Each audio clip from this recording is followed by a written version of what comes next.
Hello बच्चों, let's see the question. A battery having EMF of 5 volt and internal resistance 0.5 ohm is connected with resistance 4.5 ohm. Then the voltage at the terminals of the battery is, here we have given 4 options. Now to answer this question, first we will discuss here the key concept, and here the key concept will be Ohm's law, that is potential difference across any terminal is directly proportional to the current. यानी हमारे पास जो किसी भी terminal के across जो current flow करती है वो पोटेंशियल डिफरेंस के डायरेक्टली प्रोपोर्शन में होती है एट अ कांस्टेंट कंडीशन. तो यहाँ पे हमारे पास जो V की वैल्यू होगी इसको हम लिख सकते हैं I इंटू आर के बराबर. R is the resistance of the given terminal.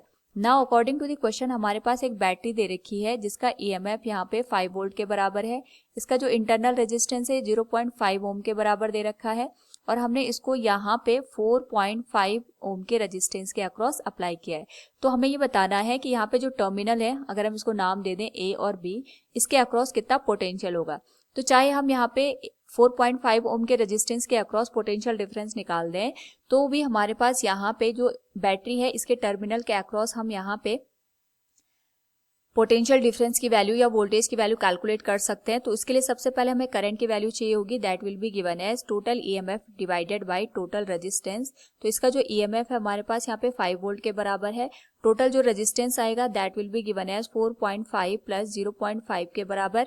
ये आ जाएगा 5 divided by 5 that is 1 ampere. यानी इस पूरे सर्किट में हमारे पास 1 एम्पियर की करंट फ्लो करेगी. नाउ यहाँ पे अगर हम ऑब्जर्व करें तो हमारे पास जब ये 1 एम्पियर की करंट 4.5 ओम के रेजिस्टेंस के अक्रॉस फ्लो करेगी तो यहाँ पे कुछ ना कुछ ड्रॉप प्रोड्यूस करेगी और जो ये ड्रॉप आएगा यही हमारे पास टर्मिनल पोटेंशियल के बराबर आ जाएगा across the battery. That will be given as I into resistance 4.5 ohm. I की वैल्यू हम कैलकुलेट कर चुके हैं दैट इज 1 एम्पियर.